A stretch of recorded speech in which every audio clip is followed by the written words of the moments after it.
Kenyataannya, walaupun menggunakan jenis kompor yang sama, yaitu kompor yang bertekanan rendah, ketahuilah kompor yang bertekanan rendah yang digunakan di warung, terutama warung kecil, punya resiko yang sangat besar jika dibanding dengan kompor bertekanan rendah yang kalian gunakan di rumah. Nah, kalian yang pedagang makanan atau pemilik warung kecil, sadar situasi ini nggak sih? Oke, akan saya lebih jelaskan apa resikonya. Berikut juga nanti akan saya terangkan tips dan triknya. Jadi begini, kalian yang menggunakan kompor gas bertekanan rendah seperti yang ada di hadapan kita ini, menggunakannya untuk memasak di warung-warung kecil, kalian tuh pasti punya sebuah kegiatan rutin. Apa itu? Nah, kalau pada malam hari setelah selesai memasak, pastinya kalian akan mengemas kompornya. Melepas regulator dari tabung gas, menggulung selangnya, kemudian menyimpan kompornya. Nah, demikian juga pada keesokan harinya. Kompor yang sama kalian keluarkan, kemudian kalian akan pasangkan regulator ke tabung gas. Nah, dari kondisi rutinitas inilah terjadinya resiko tersebut. Nah, di mana resikonya? Resikonya itu ada di dua tempat, yaitu di ujung selang dan di regulator. Nah, logikanya seperti ini. Pada saat kalian lepas regulator, kemudian kalian mau simpan, nah lihat, ujung-ujung selang itu biasanya akan tertekuk-tekuk. Oke?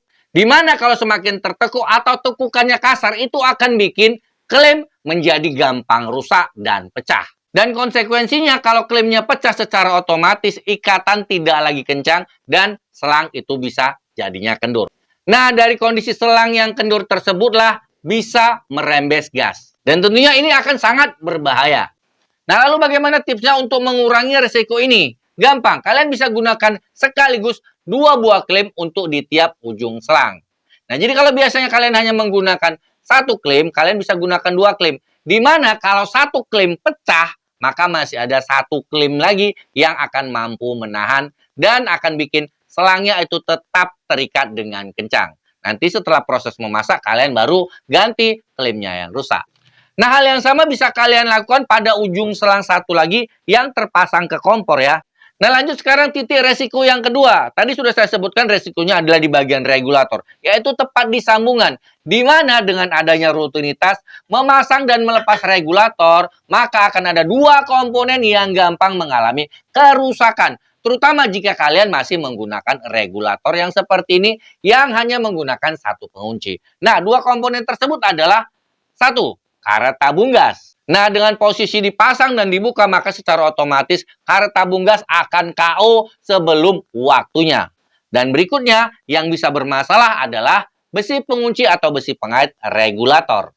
Di mana ya resikonya sebenarnya sama, karena fungsinya adalah menekan atau menggigit valve, maka dia juga akan gampang banget terkikis dikarenakan proses membuka atau mengunci serta menutup seperti itu.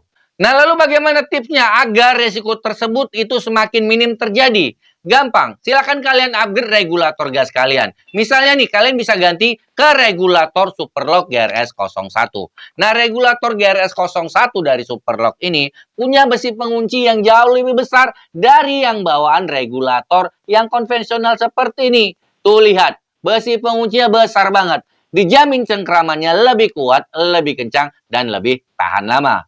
Dan bukan itu saja, regulator Superlock GRS 01 itu di dalamnya sudah ada seal khususnya. Jadi dia nggak akan lagi bergantung pada karet tabung gas yang seperti ini. Nah, dengan adanya 2 komponen yaitu seal gas khusus dan juga besi pengunci yang besar, ini akan menjadikan regulator Superlock GRS 01 atau GRS 02 mampu bertahan sampai dengan 50.000 kali penguncian. Jadi yang mau dipasang atau dibuka setiap hari nggak akan ada masalah. Mudah-mudahan tips kali ini berguna bagi kita semua ya. Jika punya pertanyaan silahkan ketik di kolom komentar.